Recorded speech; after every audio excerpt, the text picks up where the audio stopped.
As soon as possible, we are prepared to provide a complete and detailed account of the facts of this incident in a courtroom, not in the media. Garrigo says the officers should have been disciplined. If this goes on with a unarmed mother of two, God forbid what happens when there is somebody who's perceived to be a threat. The lawsuit is asking for a jury trial and unspecified damages. Live in the newsroom, I'm Melissa McBride, ABC 7 Eyewitness News. Alex Sanchez, New York defense attorney, what's your thoughts on this? Do you think there will be a jury trial? And what's your thoughts on this? I didn't like what I saw on that tape. I really didn't. Of course, the tape, you didn't see the complete event from the beginning until the end. You saw her on the floor, and the police were hovering over her. But from what I did see, I didn't like it because clearly a police officer is throwing punches at this woman. Now, even if she is resisting, so what? Maybe you hold her arms down, but do you have to throw punches at her? Why is that necessary to take that form of aggressive action?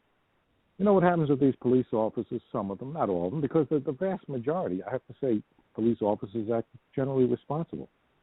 But you get some police officers, and when they have some type of confrontation, everything is reduced to a very primitive form of human behavior with them. They have to win. They have to beat. They have to use force. And that's what it looked like in this case. Let me tell you, Garrigo said one thing, but he left out something. He said if this can happen to a middle-aged woman coming out of a party, he should have also said this could happen to a middle-aged white woman. The woman was white coming out of a party. Right. I think that's significant because it tells you and it tells me, hey, you know what? Police brutality, it cuts everywhere. When police are acting improper, if you're black, you're white, everybody can be in trouble when it comes to that type of activity. These police officers need to be disciplined, and I hope this case goes to trial. And I am very confident that woman's going to get a very large verdict in her favor. So say you, Dwane Cates, the defense attorney out of Phoenix? This case will never see a courtroom. So that city and those police officers don't want this tape played to a jury. I mean, that's suicide. They're going to make a big fuss about this to begin with. The news cycle's really short. Nobody will remember this 3 weeks from now.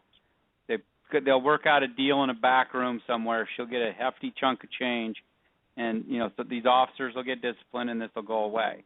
But I agree. I mean, and I want to echo that not all police officers are bad. I mean, we see, it's called heuristics. I was a communications, my undergraduate degree was in communications, and because we see something on the news all the time, we think that's the way the world operates. Well, it's very seldom that what the good work that the police officers do are on the TV. We generally only see police officers behaving badly on TV, and on YouTube and on the internet and everything else. So the majority of them have a really, really tough job to do, and they do their job well. And I always tell them, I want you doing your job. My even though I'm a defense attorney, my families are out on that street. And besides that, if they're not out there arresting people, I don't have any work. And so you say no jury trial, Alex? He says that. There's no way there'll be a jury trial. Alex, no. Dwane is absolutely right, because when push comes to shove, and they walk into that courtroom, the city's going to collapse. There's absolutely no doubt about it whatsoever, because the ordinary citizenry looking at this, they're not going to side with the police here. That's a lot of nonsense. They're going with this woman, and the city knows it. The city attorneys knows it. I guarantee you that there's going to be a settlement in this case, and she's going to walk away with a nice fat piece of change. The only troubling aspect of this is that ultimately it's the people of that city that are going to be paying for this, not the cops. It's not going to come out of the cops' pocket. It's coming out of the general treasury paid for by the people of the city. So they're being penalized for the bad actions of the cops. Does that make any sense? makes sense to me. Dwayne, what about you? Does it make sense to you? Yeah, it makes too much sense. I mean, yeah, we the taxpayers are going to pay for it. The taxpayers of that city are going to pay for it, and we have Sheriff Joe Arpaio out here who, we pay some really hefty bills for the things he's doing. He's currently in federal court being questioned. And for the listeners don't know who that is the guy who is in charge of where Jody was housed at, right? Yeah. Yep, he's the toughest sheriff in America, and his jails are horrible. I have clients begging to take pleas so they can go to prison because they want out of the Maricopa County Jail.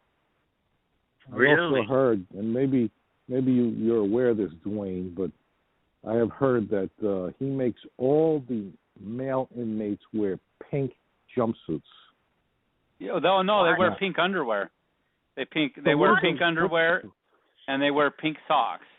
Right, and that is supposed to. What's the message there? What does that mean? The message is that that he's an idiot.